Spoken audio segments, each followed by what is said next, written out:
You and I both know this. The Cowboys have been whispering about upgrades all off-season, and after week 1 a lot of those whispers got louder. Before we chase splash trades or panic over one game, let's set the rules for how you should think about any move: value first, fit second, and avoid emotional overpays for a one-year rental. That means asking, will this player make the roster meaningfully better, or is he a temporary fix that costs future flexibility? Week 1 gave us useful data. Some running backs looked like legitimate starters, others reinforced why teams might be willing to move on. For the Cowboys specifically, you have to weigh what they give up versus the salaries and what they can save. Trades can clear cash and sometimes cap space, but often they're more about role and scheme fit than free money. In this video, I'm going to walk you through the realistic running back targets: Kenneth Walker 3, Breece Hall, Jonathan Taylor, Travis Etienne, and the cheaper options, like Dameon Pierce or Jerome Ford, and explain who makes sense, who doesn't, and why timing matters. I'll also cover the intriguing defensive line situation with Mozzie Smith, and why healthy scratch or poor practice reports change trade value faster than you think. You'll get quick takes, trade value estimates, and the exact fan questions I want you to answer in the comments so we can settle this together.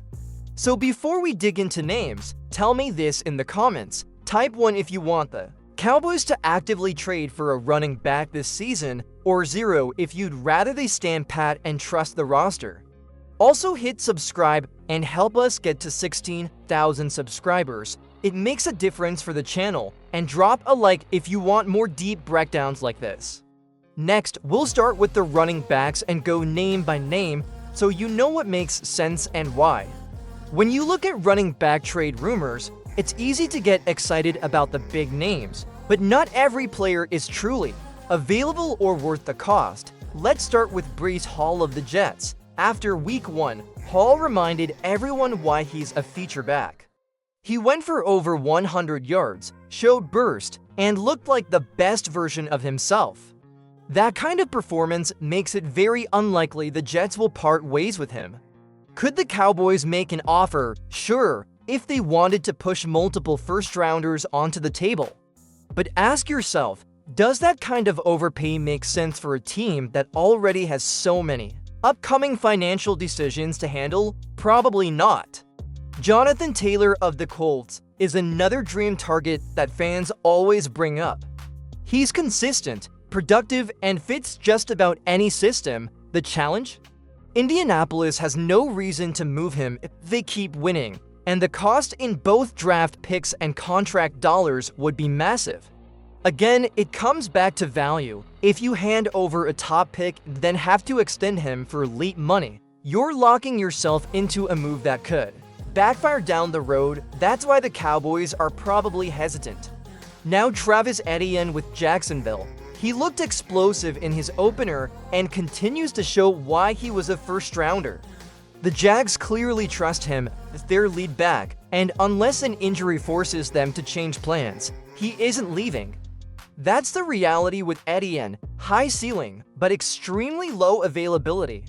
This is where the conversation shifts to guys like Kenneth Walker 3. His situation in Seattle is more interesting because Zach Charbonnet is eating into his workload, and the efficiency numbers have been dropping. The problem is that Seattle still wants depth, and early in the year teams don't often move backs unless they're desperate. If Walker is moved, it feels more like a trade deadline scenario than a September blockbuster. But his name should stay on the radar because he has upside if the Cowboys can buy low. Then there's the cheaper tier: Dameon Pierce in Houston, Jerome Ford in Cleveland, and even Antonio Gibson out of Washington. These are backs who could probably be had for mid or late round picks, but the question becomes, do they actually make the Cowboys better? Pierce has been inconsistent, Ford hasn't proven himself as a full-time option, and Gibson has always flashed but never delivered steady production.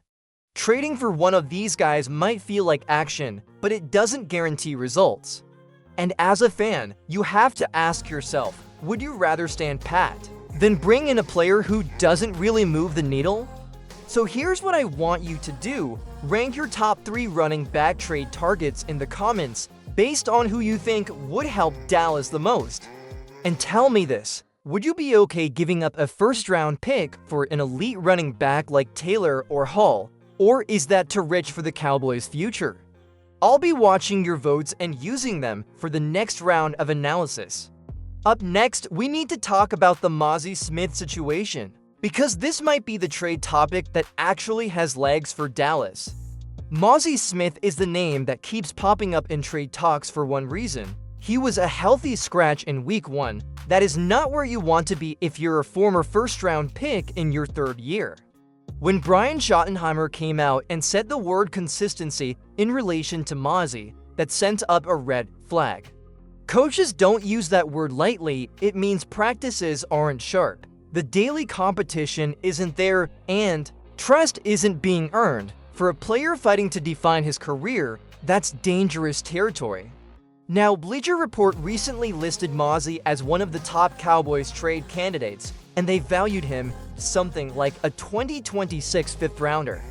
Honestly, that might be generous. If you can't beat out rotational players like Jay Tuffle, your market value is limited. More likely, it's a day 3 pick swap type of deal, the kind of move where you flip struggling players just to give both a change of scenery. That's the reality right now, and it's tough to admit, but it's true. As for fits, a couple of teams do make some sense. Seattle stands out because they have staff ties to Mazi. Adam Derry, their defensive coordinator, coached him on the defensive line at Michigan. Mike McDonald, their head coach, is also a Michigan guy. Add in the fact that Seattle could use depth on the defensive front and the puzzle pieces line up.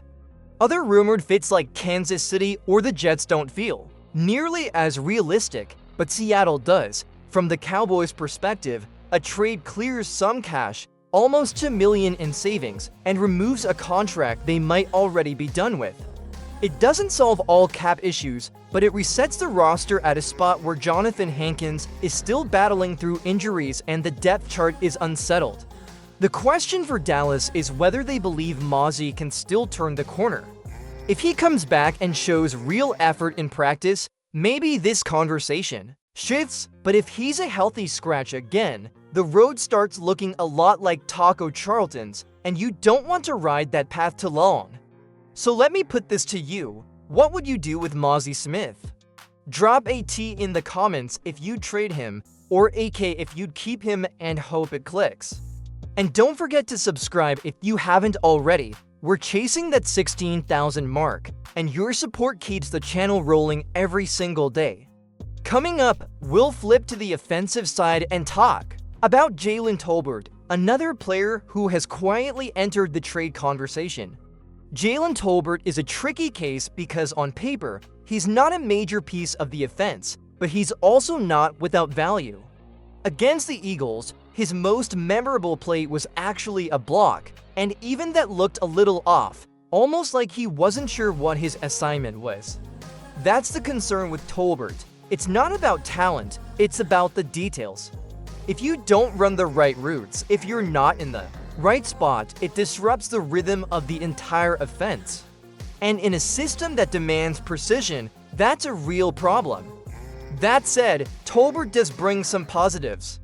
He's versatile enough to line up across the positions, he can contribute on special teams, and he has shown flashes of production. Think back to his touchdown against the Steelers. He also gives you reliable depth at a spot where injuries can quickly wreck a season. That's why the Cowboys haven't rushed to move him, but with 4 receivers on the practice squad, they actually have some insurance if they decide to ship him out. The Chiefs are one team that has been floated as a fit. With Xavier Worthy banged up and Rashee Rice suspended, Kansas City could use another option. From their perspective, a player like Tolbert could step in and help stabilize the depth chart.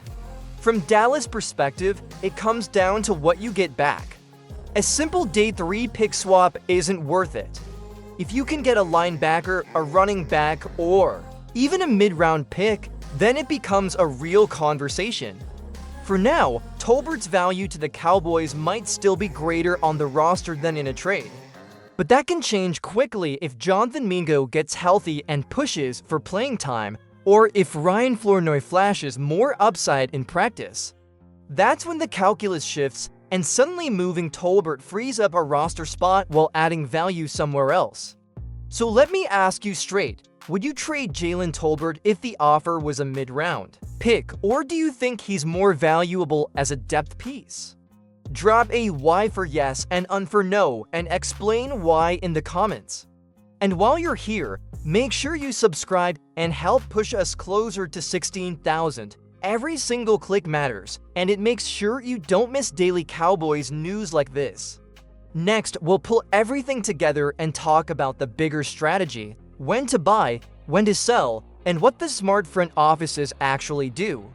Now that we've broken down the running backs, Mazi Smith and Jalen Tolbert, it's time to put all the pieces together and look at the bigger picture. For the Cowboys, the trade game isn't just about chasing names, it's about timing, cap flexibility, and roster value. High-end backs like Breece Hall or Jonathan Taylor are tempting, but both are virtually untouchable early in the season unless you're willing to massively overpay. And overpaying for a one-year rental rarely fits a long-term winning strategy. That's why the mid-tier options, Damian Pierce, Jerome Ford, and even Kenneth Walker 3 down the road, are more realistic, but the question remains whether they actually upgrade the team. Mazi Smith represents a different type of move. Trading him now could clear nearly $2 million in cash, reduce future obligations, and reset a spot where consistency has been an issue. Seattle is the most logical landing spot, given staff ties, but any trade has to be measured against both roster impact and return value. A day 3 pick swap seems realistic, and while it's not flashy, it gives the Cowboys flexibility to address bigger needs without carrying dead weight on the roster. Jalen Tolbert is the final piece of this puzzle. His value is more nuanced. He's not a star, but he's a versatile backup who can fill multiple roles and contribute on special teams. Moving him is only worthwhile if the return is meaningful, like a mid-round pick or a player who can help the roster elsewhere.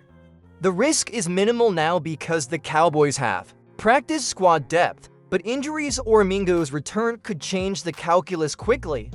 Timing and roster balance remain key. Here's the takeaway: don't overreact to big-name hype. Focus on smart moves that improve the roster without breaking the bank or future flexibility. Mid-tier RBS could be worth targeting if the price is right. Mazi Smith is likely a trade candidate for a small return, and Tolbert should only move if the return makes sense. Now, I want you to weigh in one last time. Choose A for trading for a running back now, B for waiting until the deadline, or C for standing pat. And of course, if you haven't already, hit subscribe to help us reach 16,000 subscribers, like the video, and drop your thoughts in the comments. Your vote shapes the conversation and lets us know exactly what you want to see next.